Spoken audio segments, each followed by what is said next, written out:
Bien, mes chers collègues, nous allons poursuivre notre série d'auditions avec celle de Joël Mathurin, préfet du Puy-de-Dôme.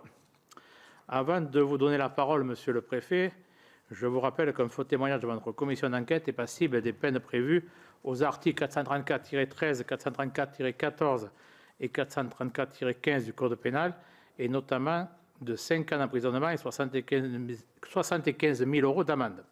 Je vous invite, monsieur le préfet, à prêter serment de dire toute la vérité, rien que la vérité, en levant la main droite et en disant « je le jure ». Donc vous appuyez sur le bouton rouge devant vous pour prendre le micro. Je le jure. Merci beaucoup. Et comme je crois que madame la sous-préfète également est susceptible, est-ce que madame, vous pouvez vous présenter, nom, prénom, vos fonctions, également prêter serment, s'il vous plaît.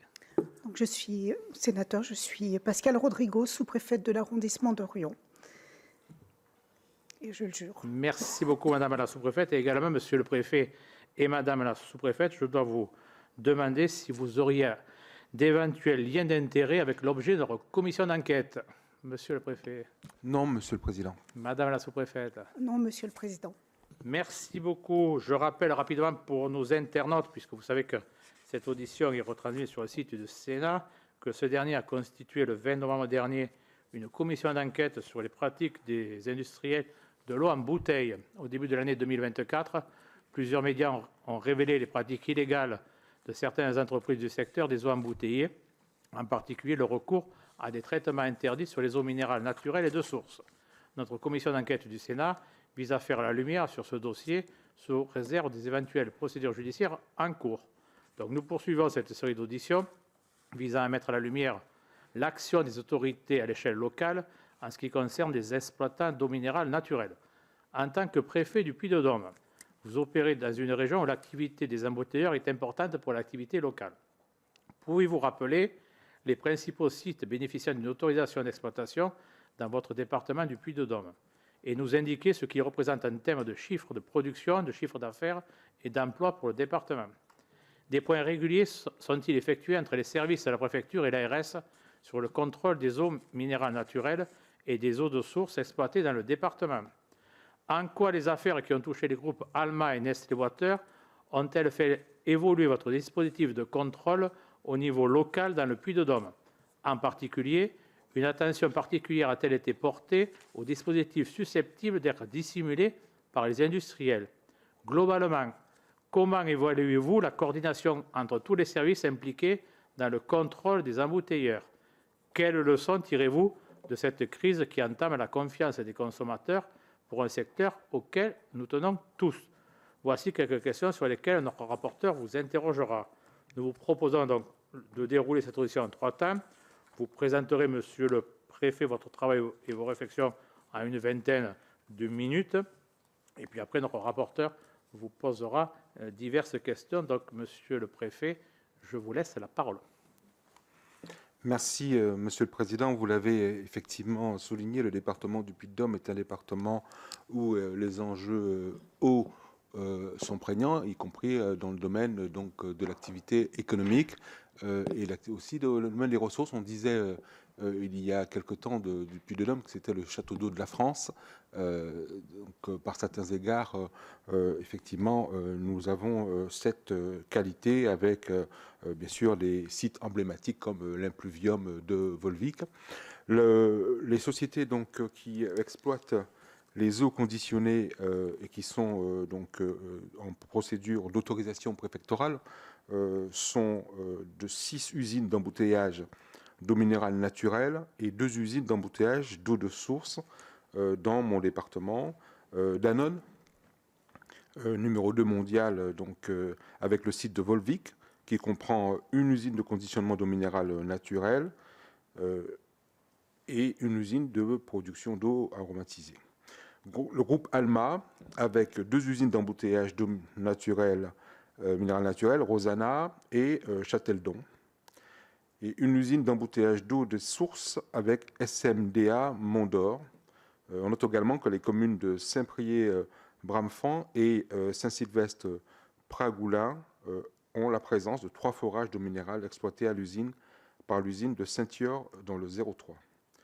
Nous avons la société SCA Marc, de l'enseigne de grande distribution Leclerc, usine d'embouteillage d'eau minérale de Saint-Dié et usine d'embouteillage d'eau de source de l'Accueil. La société Agro-Mousquetaire de l'enseigne de la grande distribution Intermarché, usine d'embouteillage de Sainte-Marguerite, Saint-Maurice allié également, et SAS Hydroxydase, usine d'embouteillage d'eau minérale naturelle, hydroxydase, qui est à Lebreuil-sur-Couze. Ces entreprises représentent un poids important dans mon département. Donc, la Société des Eaux de Volvic, c'est 830 emplois. Rosanna, 13 emplois. Source de Châteldon, une soixantaine d'emplois. SMDA, une trentaine d'emplois. Nous avons SCA Marc, donc une dizaine d'emplois. L'Accueil, 45 emplois. Agro-Mousquetaire, 13 emplois. Et SCA Hydroxydase, autour de 5 emplois. Donc, nous avons une action qui est conduite sous mon autorité par les services déconcentrés en matière de contrôle des procédures d'autorisation, la direction départementale territoriale pour les enjeux liés à la ressource, au prélèvement. Et j'ai évoqué tout à l'heure, donc nous avons conduit des actions importantes ces derniers temps sous mon impulsion sur ces questions. La DREAL, l'unité DREAL sur le volet ICPE, alors non pas l'activité d'embouteillage, comme vous le savez, qui n'est plus ICPE, mais l'activité recyclage ou nettoyage. L'ARS, bien sûr, pour tout ce qui concerne les contrôles sanitaires, et la DDPP pour tout ce qui concerne les contrôles liés à la loyauté de l'activité commerciale. J'ai, ces dernières années, sur les enjeux eau, à la demande de Madame la préfète de région, mis en place des actions visant à accompagner les entreprises donc, consommatrices d'eau vers une logique, une stratégie de sobriété de l'eau. Et nous avons mis en place ce que nous avons appelé des plans d'utilisation rationnelle de l'eau, en donc, invitant un certain nombre d'acteurs économiques dans un cadre volontaire à donc, s'impliquer dans cette démarche. C'est une action donc, volontariste sur laquelle nous avons donc, mis un certain nombre de mobilisations auprès des acteurs. Par exemple, la Société des Eaux de Volvic a signé un plan d'utilisation rationnelle de l'eau, pur, qui nous conduit donc à prendre des mesures proactives visant à la sobriété de l'eau, c'est-à-dire poussant l'entreprise à aller chercher sous sa fonction de production des mesures de rationalisation lui permettant donc de prendre en compte des arrêtés préfectoraux, donc de réduction de l'autorisation de prélèvement. C'est ce que j'ai fait l'année dernière, c'est ce que je vais être amené à faire cette année, donc avec une stratégie qui est une stratégie engageante.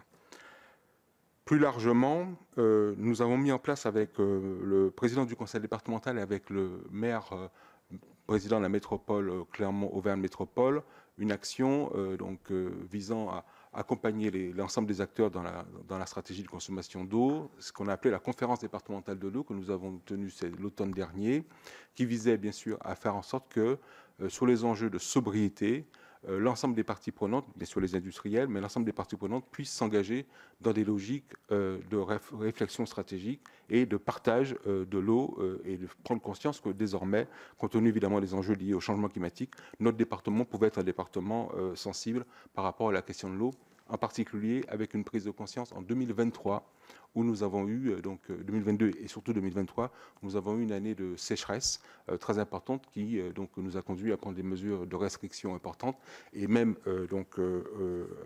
en suivant, m'a conduit à prendre un nouvel arrêté sécheresse en cadre sécheresse intégrant les réflexions que nous avons eues suite à la gestion du risque l'année dernière, en 2023, qui a conduit notamment pour ce qui concerne la Société des Eaux de Volvic à prendre une mesure visant à ce qu'elle puisse être dans une logique de solidarité vis-à-vis du territoire avec un arrêté préfectoral qui a conduit donc à mettre en place un principe donc visant à mettre une logique de mise à disposition par la Société des Eaux de Volvic de ses sources pour les les services syndicats d'eau potable donc, du territoire afin de gérer au mieux le risque sécheresse. J'ai pris aussi des mesures dans l'arrêté cadre sécheresse pour ce qui concerne les eaux souterraines vulnérables.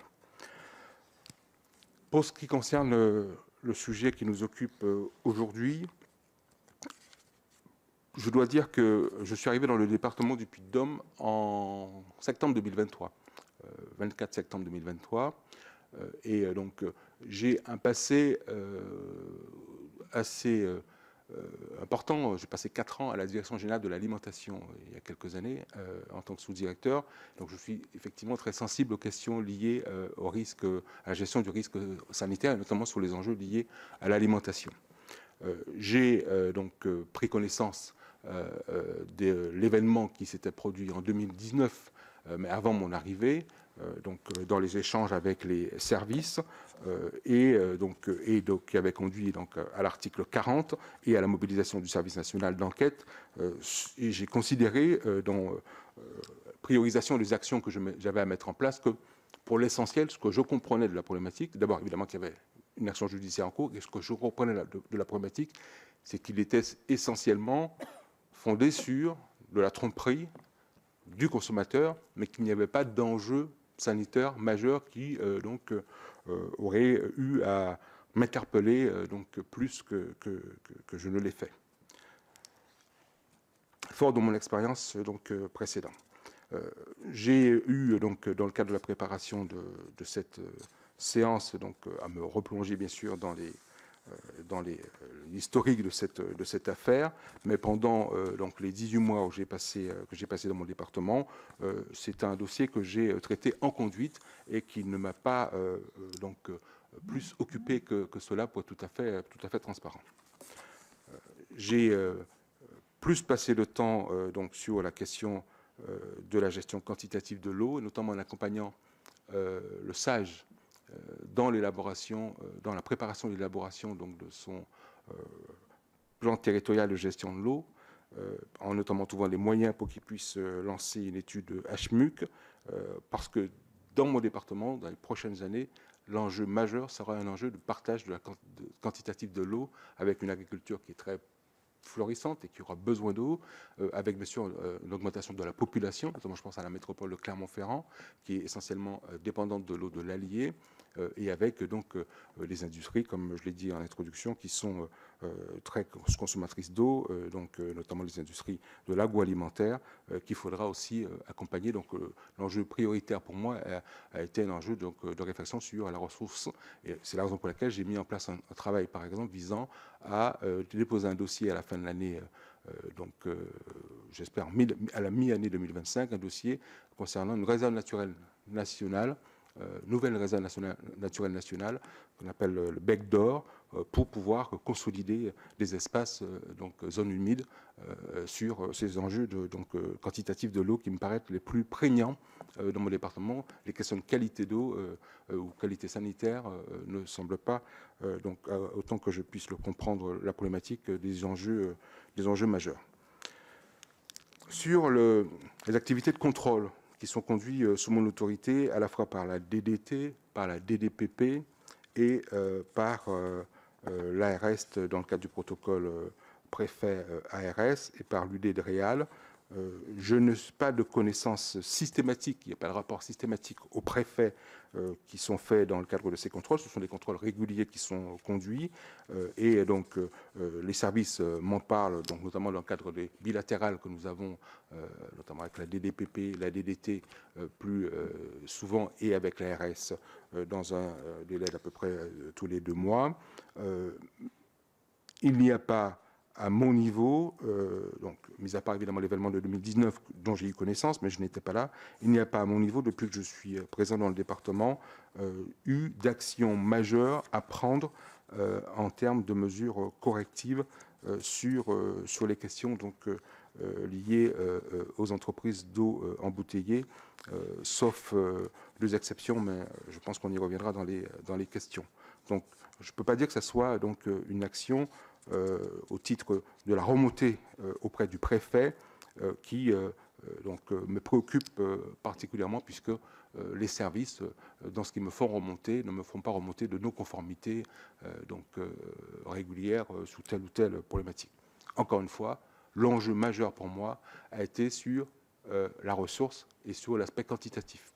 C'est la raison pour laquelle, par exemple, pour ce qui concerne l'impluvium de Volvic, il y a eu ces dernières années des débats, y compris un contentieux qui est en cours avec un pisciculteur, et j'ai mis en place une action volontariste, notamment ce qu'on appelle un comité de suivi, un comité de transparence. C'est la sous-préfète de Rion qui préside ce comité de suivi, comité de transparence, qui est une action non réglementaire, c'est une action volontaire de l'autorité préfectorale pour tout mettre sous la table, c'est-à-dire tous les contrôles que nous mettons en place pour ce qui concerne la société des eaux de Volvic, nous les rendons transparents régulièrement dans le cadre de ce comité de transparence qui est réuni sous la présidence de la sous-préfète.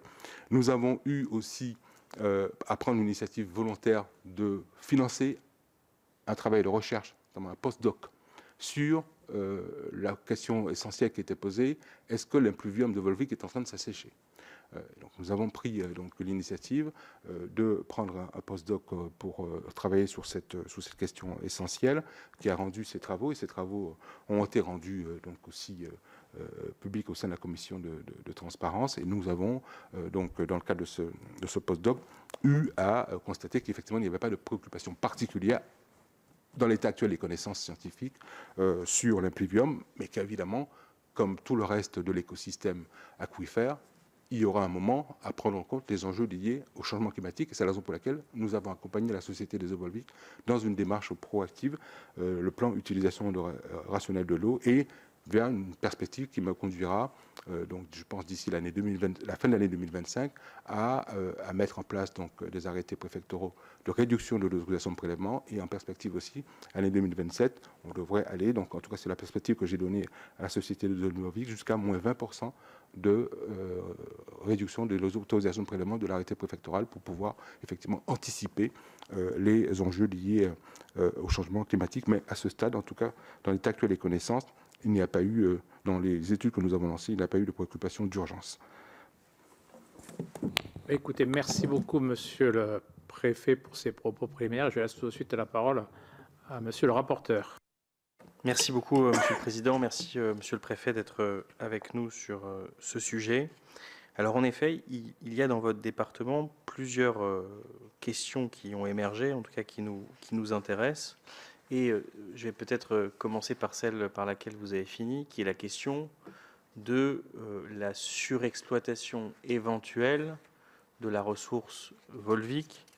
Le fait, en effet, qu'il y a un certain nombre d'acteurs qui posent des questions de ce point de vue-là. Alors, et j'aimerais comprendre un petit peu ce que vous nous avez dit. Peut-être que j'ai mal compris un certain nombre de points, donc je voudrais juste les reclarifier avec vous. Vous nous disiez qu'aujourd'hui, il y a des études en cours dont, à ce que j'ai compris, nous n'avons pas encore les résultats, pour lesquels nous n'avons pas encore les résultats, mais que vous alliez, d'ici la fin de l'année 2025, modifier le niveau des prélèvements autorisés. Est-ce que j'ai bien compris cette dernière information ? Mais du coup, sur quoi vous fondez-vous, si l'étude est toujours en cours, pour tendre vers cette modification du niveau des prélèvements autorisés? Est-ce que ce sont des discussions avec l'industriel qui lui-même s'interroge sur... Enfin, voilà. Est-ce que vous pouvez clarifier cette question de la surexploitation de la ressource pour qu'on comprenne exactement où vous en êtes dans, la construction du dossier, puis de la décision que vous seriez amené à prendre? Est-ce que vous-même, vous avez déjà une idée de vers quoi on va en termes de réduction des prélèvements éventuels? Voilà, sur ce premier volet sur exploitation, on aimerait bien pouvoir vous entendre. Allez-y, monsieur le préfet. Alors, oui, ce que j'ai dit, c'est que pour l'instant, dans l'état actuel des connaissances, nous n'avons pas effectivement d'éléments préoccupants. Néanmoins, je constatais qu'il y a, par exemple, un contentieux en cours avec un pisciculteur sur le fait qu'il puisse y avoir une pression plus importante depuis quelques années qui est constatée. Sur une des source qui s'appelle le front de coulée de Volvic, cette préoccupation de réduction, en tout cas de baisse de la pression des débits naturels, a été un élément objectif qui nous a conduit à financer un postdoc, financement État, avec les collectivités locales. Et ces travaux donc, précisent que la masse d'eau de l'impluvium ne semble pas présenter de vulnérabilité spécifique aux aléas, car constituée par une composante inertielle, c'est-à-dire que quand il pleut, l'eau prend à peu près 5-6 ans pour arriver aux sources. En revanche, compte tenu du fait que nous sommes dans une logique de changement climatique global, nous avons donc amené l'entreprise à aller vers une démarche volontaire. Voilà. C'est ce que j'appelle le plan d'utilisation rationnelle de l'eau. Donc le PUR, c'est une démarche volontaire aujourd'hui. Et dans le cadre donc, de cette démarche volontaire, effectivement, c'est ce que j'ai précisé tout à l'heure, nous avons eu en 2021, d'ores et déjà mes prédécesseurs, à prendre une décision, mais une démarche volontaire, de baisse de 10% de l'autorisation de prélèvement de l'eau. Et en 2025 et 2026, je prévois, donc en échange avec l'entreprise, et dans le cadre d'une démarche effectivement volontaire, de faire des réductions de l'autorisation de prélèvement de l'eau, respectivement 2025-2026, moins 10%, moins 20%, moins 25%. C'est la perspective que j'ai donnée à l'entreprise. Puis moins 25%, puis moins 25%. Oui. Moins 10%, moins 20%, moins 25%. C'est la perspective que j'ai donnée à l'entreprise pour que nous puissions donc effectivement anticiper les enjeux liés au changement climatique, mais étant entendu que dans l'état actuel de la connaissance, c'est-à-dire le travail que nous avons fait faire par le postdoc, ne met pas en exergue des préoccupations d'urgence ou des préoccupations, alors peut-être un point de compréhension pour moi. Ennuyeuses. Peut-être un point de compréhension pour moi. Je n'arrive pas à comprendre comment une entreprise, alors peut-être que face à laquelle il n'y a pas de données objectives qui tendent à justifier la baisse des prélèvements, y consent. Donc est-ce que dans le dialogue que vous avez avec eux, vous avez l'impression qu'ils disposent d'informations dont vous ne disposez pas, ou eux-mêmes partagent-ils une inquiétude sur la pérennité de la ressource qui les conduit à consentir à ces... Qu'est-ce qu'ils vous disent déjà quand vous leur dites moins 10, moins 25, moins 20, 25 ? Est-ce que ça crie fort ou est-ce qu'ils comprennent la démarche ? Parce que vous voyez, on a du mal à comprendre comment ils consentent des choses alors même que la démonstration n'est pas faite, qu'il y a un problème sur la nappe. C'est l'intérêt de cette démarche qui a été voulue par le préfet de région, c'est qu'on engage les entreprises, les opérateurs économiques, dans une démarche volontaire, une démarche de qualité en quelque sorte. L'enjeu là, donc pour Volvic, c'est d'améliorer au fur et à mesure sa fonction de production pour être en capacité, bien sûr, de continuer donc, à avoir une activité économique rentable, mais en même temps en consommant moins d'eau. Par exemple, nous allons pouvoir, grâce aux dernières décisions qui ont été prises autour de la réutilisation de l'eau, donc il y a des décrets qui sont sortis l'année dernière sur la capacité dans l'industrie agroalimentaire de réutiliser l'eau pour le nettoyage, donc, par exemple, avoir effectivement des engagements de Volvic et donc des investissements de Volvic pour que dans leur activité de nettoyage des bouteilles, enfin dans le process interne, ils puissent économiser l'eau, toutes choses égales par ailleurs, grâce à leurs investissements. D'accord, donc il y aura une forme de couverture. Ils vont avoir une capacité de rationaliser l'eau en investissement dans l'innovation pour pouvoir effectivement donc faire face à cette démarche qui est effectivement une démarche volontaire donc de rythme que je vous ai donné précédemment. Et donc Volvic, on en parle, mais plusieurs entreprises dans l'industrie, pas uniquement l'industrie de l'eau, de notre département, sont engagées dans cette démarche, donc ça s'appelle le PUR, c'est une forme de démarche qualité, encore une fois, qui est effectivement proactive, et il y a un engagement, il y a un mouvement, la Chambre de commerce et d'industrie anime cette politique volontariste, et qui fait que chacun se dit, il faut économiser l'eau, toutes choses égales par ailleurs, et donc on va vers de l'investissement, de l'innovation, et on rentre donc dans des démarches effectivement volontaires de réduction de l'utilisation de l'eau. Et donc là, effectivement, ce PUR qui donne des résultats probants pour la société des Volvic et qui va donner des perspectives pour 2026 et 2027. 2025, 2026, 2027, pardon. D'accord. Et il y a dans votre département d'autres contentieux comme celui qui peut exister entre Volvic, c'est M. Defay-Guilonde, je crois, enfin le pisciculteur en question. Est-ce que vous avez d'autres exemples de contentieux ou c'est vraiment sur Volvic que pour l'instant les choses sont concentrées? De cette nature, oui, c'est le seul contentieux que je connaisse. D'accord. Peut-être des questions pour revenir aux arrêtés préfectoraux et à la manière dont les instructions se passent. C'est des questions qu'on a également posées côté ARS, mais pour lesquelles ce serait intéressant d'avoir aussi votre regard. Est-ce qu'il y a de manière fréquente des arrêtés de modification des conditions d'exploitation? Et quels sont, du côté de votre préfecture, les délais d'instruction pour faire face à ces arrêtés de modification? C'est ma première question. Autre question sur l'existence dans votre département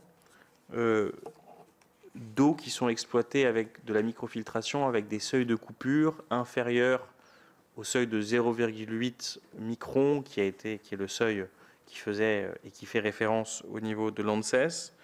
Hydroxyda, je crois, et une eau qui s'appelle Excellent ou Excellence. Je suis désolé, j'ai un doute. Ça vous dit peut-être c'est Excellent? Excellent, voilà. Je voulais savoir comment vous appréhendez ce sujet. Si vous-même vous avez été destinataire du bleu de Matignon relatif au plan de transformation de Nestlé qui donnait un certain nombre de préconisations sur la microfiltration, voilà. Je voulais savoir où vous en étiez sur ces différents points. D'abord la question des délais d'instruction, ensuite la question de l'existant et des problèmes qu'il pose du point de vue de la réglementation sur les eaux minérales. Merci. S'agissant des délais d'instruction, je n'ai pas donc connaissance de difficultés particulières. Donc nous sommes dans des délais d'instruction qui doivent être assez classiques, de 2 mois, pour les éventuelles révisions d'arrêtés préfectoraux. Ils passent devant, pour la plupart, devant la commission environnement, risques sanitaires et technologiques. Et donc nous avons un processus qui est de droit commun. Donc je n'ai pas de 2 mois, je dirais. Et donc régulièrement, en fonction de l'actualité opérationnelle, donc je vous ai évoqué tout à l'heure, donc effectivement la Société des eaux de Volvic, où j'ai eu à prendre un arrêté l'année dernière, mais ce n'est pas, non, on ne peut pas dire qu'il y ait beaucoup d'arrêtés préfectoraux pour les eaux conditionnées qui soient pris, mais en fonction de l'actualité. Ensuite, pour répondre à votre question, oui, j'ai eu connaissance. Il y a 2 cas où la filtration est inférieure à 0,8 microns qui ont été autorisés. Il y a l'accueil. Donc il y a un arrêté préfectoral qui date du 30 avril 2004. Et il y a hydroxydase, où il y a un arrêté préfectoral qui date du 17 juin 2009. Pour l'accueil, c'est 0,5 microns qui est autorisé. Et pour hydroxydase, c'est 0,2 microns. Ces autorisations ont été données pour des raisons techniques, notamment d'élimination des fines argiles qui étaient présentes dans les ressources. Et cela n'a pas été réglementairement interdit et il ne faisait l'objet que d'une recommandation de l'AFSA en 2001. Une tolérance existait pour éliminer ces fines particules présentes dans la ressource, sous réserve donc de non-impact sur le microbisme, et le rapport de l'ARS a fait apparaître l'absence de germes à émergence, et donc à l'accueil, l'autorisation a été accompagnée par la mise en place d'un suivi. Puis après, il y a eu aussi un rapport qui a été présenté au COLERS en 2009 et a été conduit pendant 7 ans. Il a arrêté en 2013. Lorsque la réglementation a évolué et diminué le nombre de prélèvements ensuite. Pendant les 7 années de suivi, aucun impact sur le microbisme n'a été observé. L'accueil a fait l'objet d'une inspection dans le cadre de l'enquête IGAS en 2022 et la filtration était de 0,45 microns. Donc une mise en conformité a aussitôt été demandée puisqu'il y avait une évolution réglementaire que vous connaissez. Et à hydroxydase, donc un suivi avant et après filtration a été mis en place depuis 2007, tous les 2 mois, dans le cadre du contrôle réglementaire, et n'a pas mis en évidence d'impact sur le microbisme. Et hydroxydase, compte tenu des nouvelles directives de la DGS, il lui a été demandé en janvier 2025 de supprimer cette filtration à 0,25 microns et de déposer un dossier justificatif qui serait remis au service. nous en sommes là donc sur ces questions. Et sur la question du bleu Non. Mais en tant que préfet de département, je n'ai pas à en connaître, non. Vous ne recevez jamais de bleu? Non. D'accord. Je reçois des instructions. Des instructions. Vous n'avez jamais reçu, vous n'avez pas reçu d'instructions relatives non plus? Pas à ma connaissance. Pas à votre connaissance. D'accord.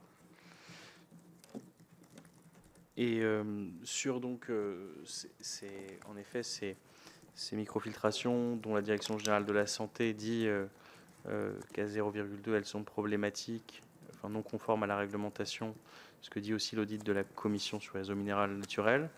Est-ce que vous avez rencontré les acteurs pour voir ce qu'ils comptaient faire? Vous avez eu une discussion ou ce sont des échanges de courriers? Ce sont des échanges à ce stade qui sont restreints entre l'Agence régionale de santé et les opérateurs. Si jamais, donc en l'occurrence là, pour ce qui concerne l'hydroxylase, il y a eu des demandes qui ont été formulées par l'ARS. Si jamais, effectivement, il n'obtempérait pas, ça remontera jusqu'à moi. Et pour l'instant, ça a été des échanges avec l'Agence régionale de santé. Et en cas de... Qu'est-ce que vous avez envisagé, puisque 2 mois, ça arrive vite, finalement.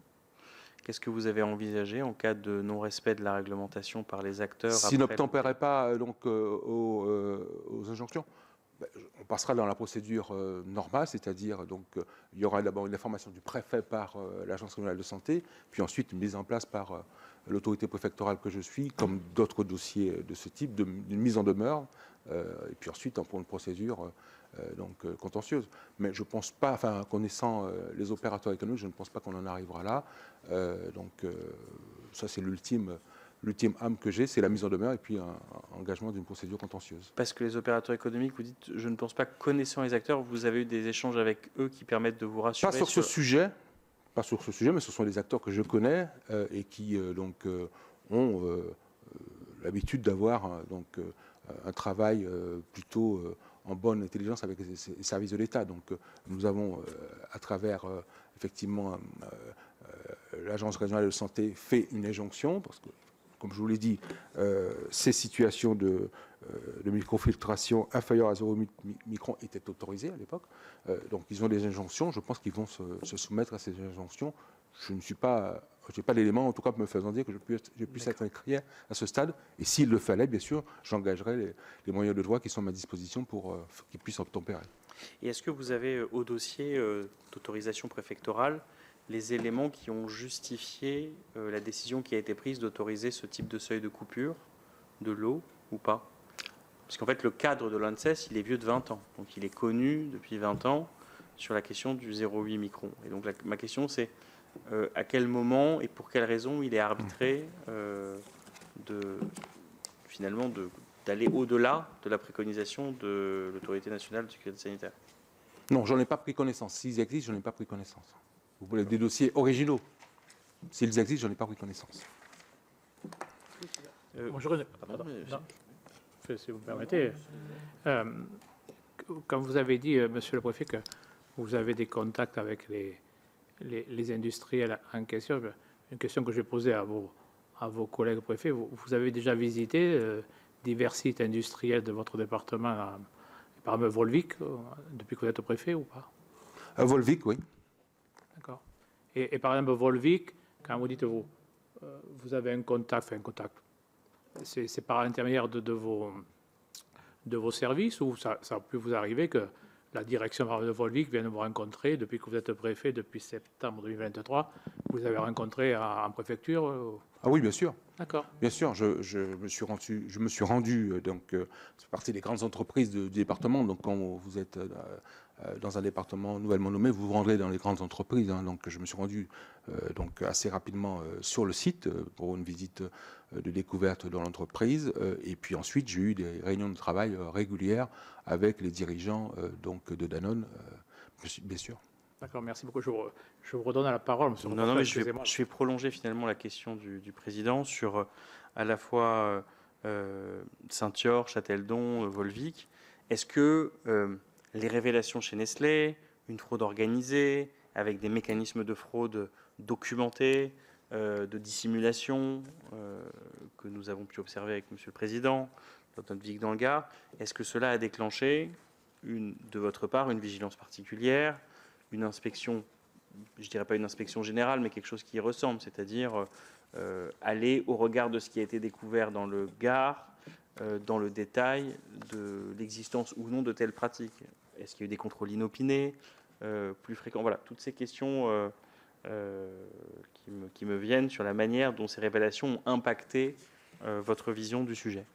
Pas à ce stade. Excusez-moi, monsieur le préfet, et puis, comme on fait un bon binôme avec monsieur le rapporteur, est-ce que, par exemple, vous avez eu au téléphone vos collègues du Gard ou des Vosges pour faire un point avec eux, pour discuter voilà, quel était leur ressenti, quels conseils pouvez-vous donner voilà. Non, pas à ce stade. Pas à ce stade. Donc, j'ai considéré qu'il y avait une enquête judiciaire en cours. D'ailleurs, mes services sont sous l'autorité du procureur de la République quand ils agissent sur ce dossier aujourd'hui.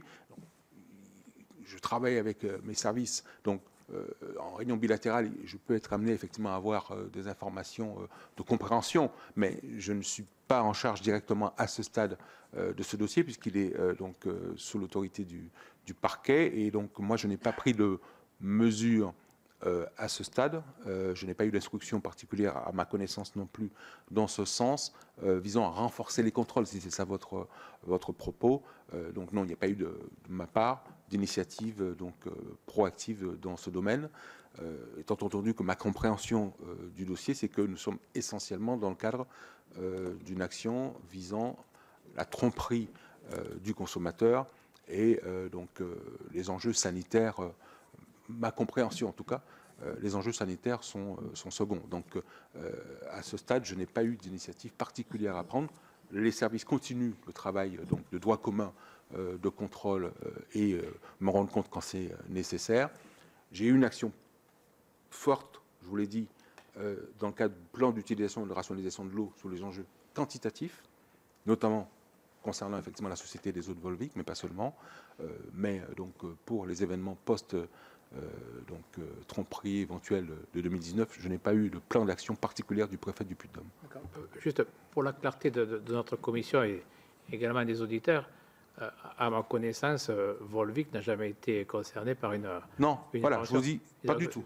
Procédure judiciaire, donc, de quelle procédure judiciaire vous parlez là, monsieur le préfet, quand vous dites, je n'ai pas souhaité en parler là. Je pensais que vous parliez d'Alma, pour être clair.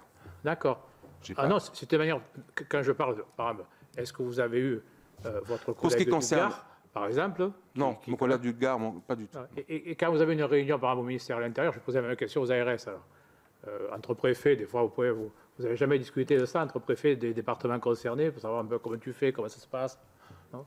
Vous n'êtes pas un sous-groupe industriel en haut, enfin, je sais pas. Vous parlez du dossier, tromperie, loyauté. Je parle du dossier de manière très large, industriel, d'eau minérale en bouteille. Non. Entre vous ne parlez pas de ce sujet-là. Non. D'accord.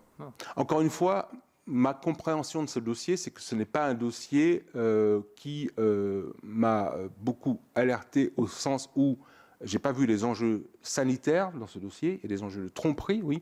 Donc, il appartient, de mon point de vue, à l'autorité judiciaire de se saisir et de sanctionner, mais à très court terme, mis à part effectivement le sujet des 2000 co-filtrations que je suivis, mais ça c'est pas lié au dossier Alma, je ne me suis pas saisi en mesure corrective à ce stade de ce dossier parce que j'ai considéré qu'il appartenait à la justice désormais donc de rendre justice. Pardon, mais juste un point, parce que j'entends ce que vous dites, mais on parle d'une fraude aux consommateurs qui a été évaluée par les services de la DGCRF à plus de 3 milliards d'euros. Donc ce n'est pas un petit sujet du point de vue de la fraude qui a été constatée. Et sauf erreur de ma part, mais corrigez-moi si je fais erreur, les services de la DGCRF dans le département relèvent aussi de votre autorité. Oui. Et par conséquent, vous auriez pu faire le choix, même si vous considériez que la question sanitaire n'était pas engagée, ce qui est d'autant plus vrai dans votre département que vous étiez finalement concerné de manière marginale par la microfiltration avec tout un tas de choses. Mais je veux dire par là qu'en soi, on est dans le périmètre de vos compétences. Absolument. Et que la question de la justice, peut-être que vous pouvez nous apprendre des choses sur Alma, parce que nous sommes quelque part un peu en défaut d'informations sur le sujet, à ma connaissance, Mais peut-être vous pouvez me dire, il n'y a pas de. Est-ce que les poursuites se poursuivent, si je puis Je ne sais m'exprimer? pas. Je ne sais pas, parce que c'est l'autorité judiciaire qui est... Mais du coup, vous avez, ce que vous disiez il y a un instant, j'ai considéré que c'était dans les mains de la justice. Oui, parce Donc qu'il y a vous eu un l'avez article 40. Parce qu'il y a eu un article 40 qui a été formulé. Donc, j'ai considéré que dès lors qu'il y avait un article 40, je n'ai pas considéré qu'à ce stade, enfin, en tout cas, quand j'ai pris connaissance du dossier, je n'ai pas considéré que ça appelait de ma part des mesures correctives d'urgence sur les procédures de contrôle. Et Les services... l'article 40, vous parlez de quel article 40, s'il vous plaît, sur Alma?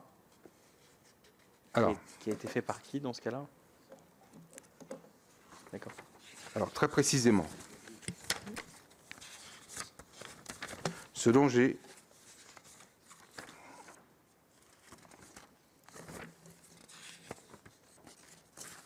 Et pour le coup, on est d'accord que Kouaïchaï, vous parlez bien du groupe, l'article 40 sur le groupe Alma. Non, mais Donc, lui n'empêchait pas de travailler sur la question chez Volvic de vérification. On est quand même sur un des grands acteurs du secteur.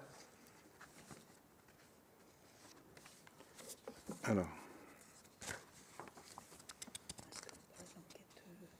Suite à la dénonciation en 2019 oui, c'est ça. par un salarié. Il y avait un salarié de... Il y a eu, alors je vais être très précis sur mon propos.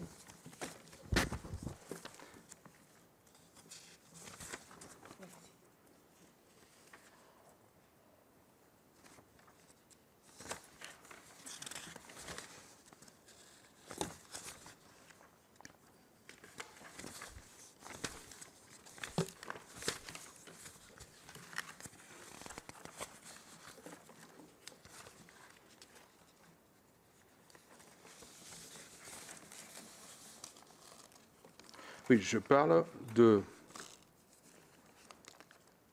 la transmission des éléments de la DDPP à la DGCCRF, qui a décidé de saisir le service national d'enquête le 16 décembre 2019. Et donc, qui a conduit, à, notamment pour ce qui concerne chez moi, à le service national de l'enquête, à faire des prélèvements, notamment sur Châteldon, à engager donc des contrôles. S'agissant de tout ce volet-là, moi, je n'ai pas eu à prendre des mesures, j'ai pas à en avoir connaissance, puisque tout ça appartient, de mon point de vue, à l'autorité judiciaire. C'est de ça dont je parle. Vous avez pris vos fonctions en septembre 2023, c'est ça, là, monsieur le préfet? Oui. Est-ce que, par exemple, avec votre prédécesseur, il y a toujours de prestations? Alors, des fois, vous ne voyez pas parce que vous êtes... Est-ce que vous êtes pu vous voir, vous appeler, et vous avez échangé sur ce dossier-là, par exemple? Non. Votre prédécesseur, vous Pas n'avez sur pas ce parlé? dossier-là. Pas sur D'accord. ce dossier. D'accord. Moi, c'est bon, Monsieur le Président, pour mes Vous questions. avez terminé, Monsieur Jacquet, est-ce que vous avez des questions? Avec plaisir. Merci, Monsieur le Préfet. Je vais vous poser une question, deux questions. La première, c'est que il est avéré qu'il y a des fraudes chez Nestlé, et là, vous ne savez pas nous dire si dans votre département, il y a des fraudes similaires chez l'un ou l'autre des industriels qui sont dans votre département. Et deuxième question, comment qualifiez-vous les relations entre l'État et l'industriel dans votre département? Alors, pardonnez-moi, monsieur le sénateur, mes services régulièrement font des contrôles de droit commun dans l'ensemble de ces entreprises. J'ai répondu à la question très précise, est-ce que vous avez pris une initiative particulière? Je n'ai pas pris d'initiative particulière, mais il y a des contrôles réguliers qui sont engagés dans ces entreprises. Et donc, je réponds à votre question. À ce stade, si mes services avaient eu connaissance lors de leur contrôle de tromperie ou de problèmes de loyauté, évidemment, j'aurais eu un rapport de ces infractions. Donc, il n'y a pas de fraude dans votre département? À ma connaissance, non. Mais est-ce que vous seriez d'accord? Je veux être très précis parce que je pense qu'on ne sait pas comment. Mes services agissent, c'est-à-dire qu'il y a des contrôles en droit commun qui sont conduits régulièrement dans ces entreprises. J'ai répondu à la question précise, est-ce que vous avez pris une mesure particulière, par exemple de renforcement du plan de contrôle? La réponse est non. Mais évidemment, mes services vont, la DDPP, la DDT et l'UDREAL vont régulièrement dans ces entreprises. Évidemment, la direction départementale de protection de la population, puisque c'est d'elle dont il s'agit, met en place des contrôles de loyauté. Et à ce stade, je n'ai pas connaissance d'infraction. Mais ils agissent. Je crois qu'avec monsieur le rapporteur et les membres de la commission, depuis que nous avons commencé nos auditions, on voit que bien souvent, c'est les industriels eux-mêmes qui ont avoué avoir fraudé. Et qu'à ce jour, c'est très peu les services de l'État, quels que soient les départements, qui ont pu prouver la preuve parce que c'était caché de telle façon que... Donc, est-ce que ça ne vous incite pas, monsieur le préfet, à la connaissance, ça paraît dans la presse, je vois que même la DGCF s'intéresse à la presse, puis il découvre le rapport de l'IGAS dans la presse. Donc, est-ce que ça ne vous incite pas à accentuer des contrôles, à demander à vos services d'être encore plus vigilants? C'est une question par rapport à ce qu'on entend. Est-ce que vous n'avez pas eu parmi une directive d'un ministre pour vous demander de... Voilà, vous n'avez aucun contact sur ce sujet-là avec les cabinets ministériels? La question, évidemment, que je pose à mes services, mais dans le cadre de leur contrôle en conduite, c'est de savoir si notre département est concerné ou pas par ces problématiques. À ce stade, à ma connaissance, dans l'état actuel de mes connaissances, effectivement, la réponse est non pour ce qui concerne les entreprises qui ont été évoquées. Mais je n'ai pas pris, je reprécise mon propos, je n'ai pas pris d'initiative de renforcement des contrôles. Ce sont les contrôles en conduite qui existaient avant mon arrivée. Je n'ai pas pris d'initiative de renforcement. Mais ils agissent. Ils agissent, mes services. Ils sont sur le terrain, ils font les contrôles, mais dans l'état actuel des connaissances, de ce qu'ils apportent à ma connaissance, il n'y a pas donc d'infraction de ce type nouvellement découvert, à part évidemment le sujet que nous avons évoqué. Monsieur le Préfet, je me permets juste pour que vous compreniez notre surprise. Ce que vous dit le président Burgoa, ce que vous dit aussi le sénateur Jacquin, c'est que des faits de fraude massifs ont été découverts, qu'ils ont couru pendant au moins, pour ce qui a été découvert, depuis 1993, donc des fraudes sur longue période, que les services de l'État ont été déjoués par un certain nombre de manœuvres, qu'aucune information n'a été partagée dans les autres grands départements d'eau minérale pour aller vérifier si une fraude massive ne se jouait pas aussi à cet endroit-là. Donc comprenez notre surprise par rapport justement à la défense du consommateur, de la loyauté de ce qui lui est proposé, lorsqu'on entend que finalement c'était business as usual, je ne sais pas comment le dire autrement, avant. Parlez français, monsieur. Voilà, je vais parler français en disant on a fait comme d'habitude, alors même que d'habitude, on a pu être fraudé pendant 30 ans. Vous comprenez le point? C'est-à-dire que nous avons un sujet sur la question dont l'État réagit à l'information qui lui a été donnée, qui est maintenant publique depuis plus d'un an, qui défraie la chronique chaque semaine quasiment, et l'impression qu'en face, la proportionnalité de la réponse n'est pas au rendez-vous. Voilà. Si je reformule, à mon avis, ce qui a été dit par les uns et les autres, c'est ça que nous voulons et que nous essayons de vous dire sur notre sentiment. Mais c'est comment ? Un peu moins sénatorial, me dit le président Burgoa, mais pour vous dire les choses de manière peut-être plus claire, voilà ce qui nous surprend, c'est-à-dire le fait de ne pas avoir proportionné la réponse à ce qui était en train de se passer, mais d'avoir laissé les choses courir telles qu'elles allaient. Voilà. Je ne sais pas si ça appelle un commentaire de votre part ultimement, mais en tout cas pour moi c'est la dernière question, mais ce que je voulais quand même vous dire au terme de cette audition. Monsieur le sénateur, monsieur le rapporteur, j'ai répondu à votre question. Est-ce que vous avez renforcé les contrôles? Tout à fait. Non, mais je n'ai pas renforcé les contrôles, mais les contrôles existent. C'est-à-dire qu'en droit commun... nous l'avons compris. Franchement, nous l'avons, je crois, compris. Voilà. Vous l'avez dit à plusieurs reprises. Mais je vous dis que des contrôles existants qui ont montré leur défaillance sans changement de protocole après 30 ans de fraude, il y a un sujet. De mon point de vue, il y a un sujet. Voilà. C'est tout ce que je voulais vous dire. Oui, monsieur Jacquet, vous voulez... J'aimerais une réponse à ma deuxième question qui était comment qualifiez-vous les relations que vous avez avec les industriels dans votre département? Professionnel.